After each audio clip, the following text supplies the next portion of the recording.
So today I'm joined by Kelly Bunyon. Thank you, Kelly, for joining us. Thank you. Kelly's been active in a variety of leadership roles, however, is best known as the Foundation Principal at Compass Catholic Community, where she currently is still serving in that capacity. Kelly's very passionate about journeying with young people as they discover skills and talents and go on to hopefully live very meaningful lives. And she's very passionate about how education can change those lives. And Kelly's also very passionate about getting people to work together, especially when they can achieve more as an outcome than they would as individuals. So Kelly, it's been a great career, and we're really excited to tap into some of your knowledge today. Thank you again for joining us. Thank you, my pleasure. So Kelly, let's just start off by telling me and our viewers just a little bit about your background and what led you to pursue a career in education.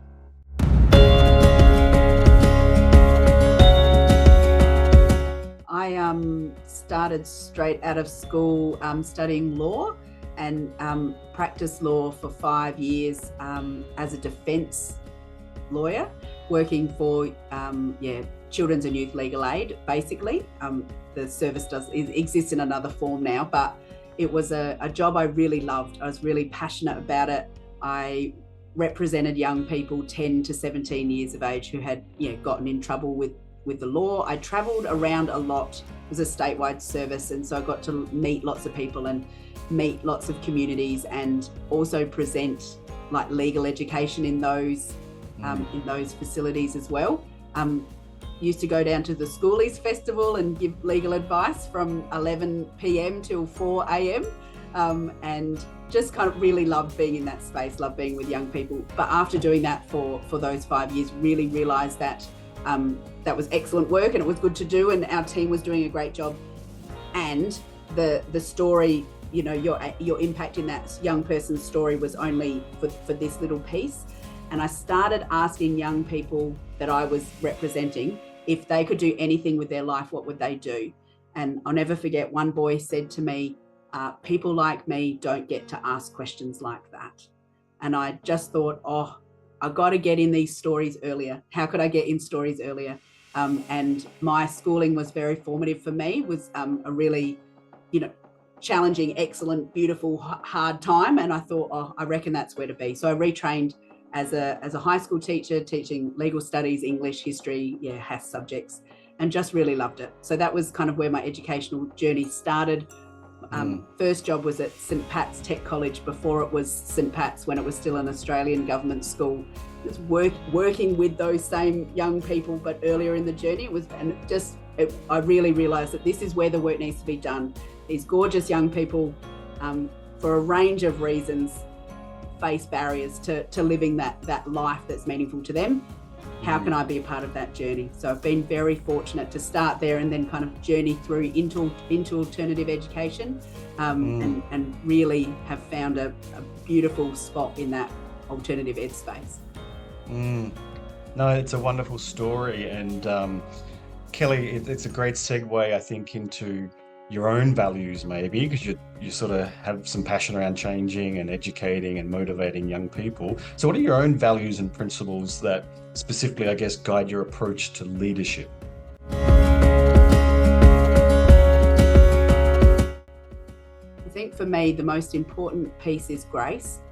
That grace for others, grace for yourself, grace for circumstances, really considering what is happening for someone else and what might be going on for them, and just being more aware in that space. I think it leads you into connection, which is another key value of mine, that you can't connect with people if you're not in that grace, compassionate state where you're connecting as people, as humans. And I think that's a really important space for me. And probably then my third value that really shows up in my leadership is empowerment. I really do, you said it at the beginning, I really do believe that we can do more together than we can do apart. And when people who have common vision, common goals and values come together, beautiful things happen. And it's one of the things I love about leading a school in community, like we do here at Compass, where you really say, okay, together, what can we do? You're the expert of you, whether that's a staff member or a student. I can't know what's going on for you. I don't know more than you. I don't know better than you. But together we can work to make sure that our community has all that it needs. Yeah, grace is just a beautiful word that says so many things.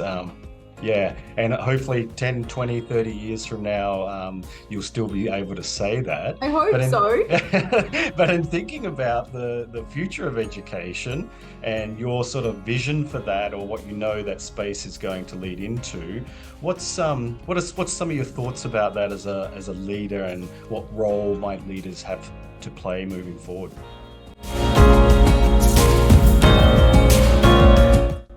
I think there's a real piece where we need to start thinking about being responsive to the times. The world is changing, and that is a very oversaid piece, but it's changing in some really fundamental ways. And it's not just about, although it is about, it's not just about AI and new jobs and those kinds of things. Those things are really important. But our society is also really changing in terms of what it values, about what it wants, about how it sees authority, about what young people want for their own lives. And I think education needs to really listen and observe what our students are saying and telling us about that. And not always just with words, sometimes with behaviour, sometimes with opting out, sometimes with just really wanting something different from that. I think connection to community is what we're all looking for. I know I'm looking for that. Our young people are looking for that too. And schools they do that beautifully in general already. But we don't always uplift that or enhance that or really kind of lean into that.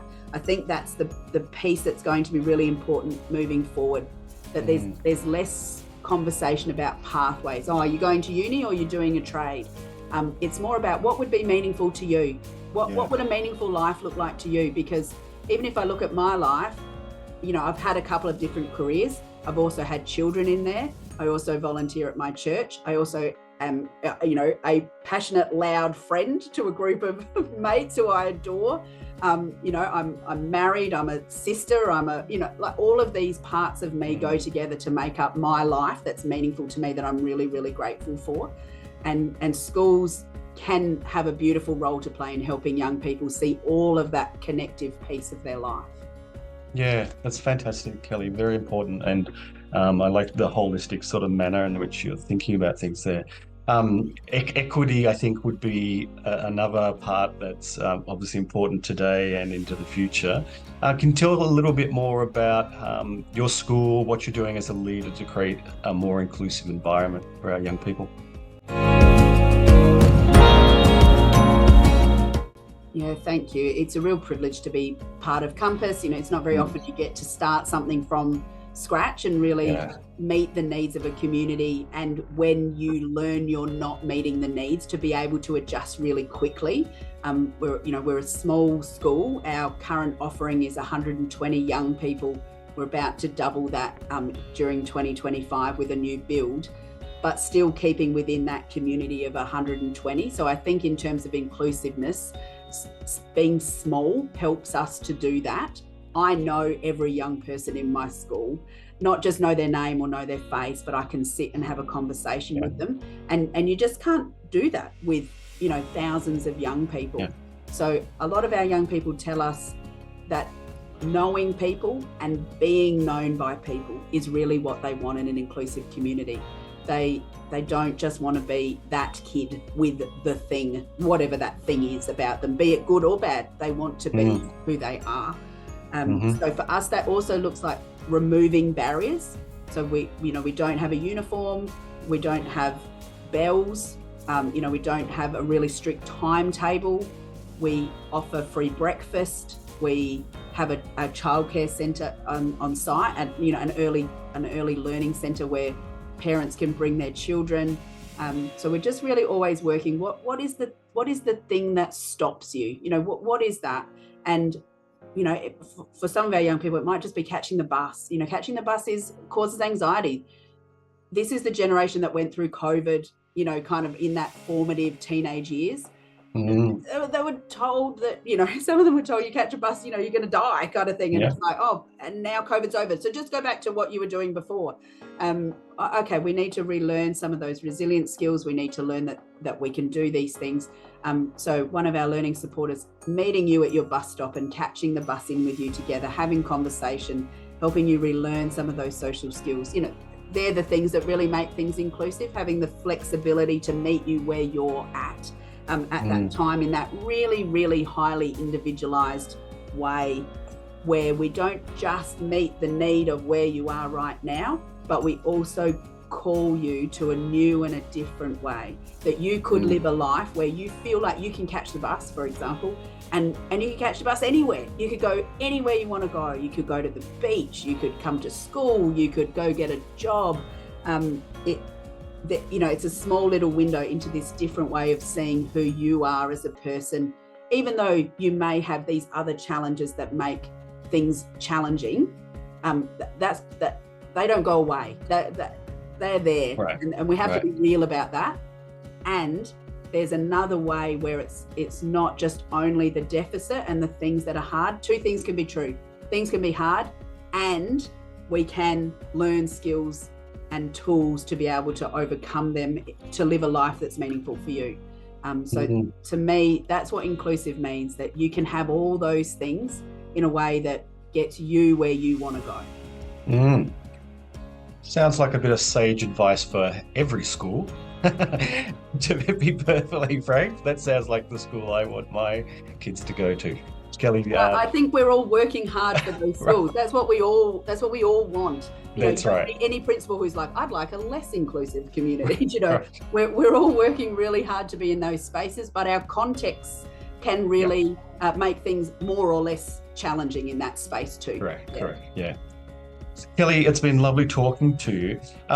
Just before we finish up, if you could distill, this is one of our leadership gems, by the way, if you could distill everything sort of you've ever known about leading schools and leadership into one piece of advice, what would you want our listeners to learn about?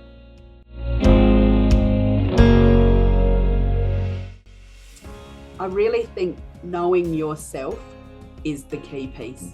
Who are you? What are your values? What are your needs? And how do they drive your behavior? Because if you can understand yourself and manage yourself in all your complexity, then I think that's when you're able to really be in that space of grace and connection with people. For me, to borrow a term from Dr. Becky Kennedy, like being sturdy is really an undervalued and underrated quality in a leader, that you are predictable, that you are grounded, that you are balanced, that you are confident, not because you put that on, not because you're all full of bluster and you think you're all that, but you know who you are, you know what you bring, and you know where you need other people to come alongside to fill in those gaps that are a challenge for you. And you can do that in a really authentic, open, empathetic way. That is that lovely balance that helps people just be able to move through the hard times. You can't fix everything. You can't make everything work smoothly all the time, but you can be a consistent presence where I never want anyone to worry about what my mood is today. They can know that they will get this person every day, all the time, and that I will be authentic with whatever is going on for me in my world as well. And I'm able to do that because I know myself well enough, and I'm always open to learning more about myself as I go through new experiences and how they affect me. So I think sometimes, that focus on others is really important. How do we lead well? How do we meet people where they're at? But knowing ourselves is a really key piece of being able to do that next piece of work.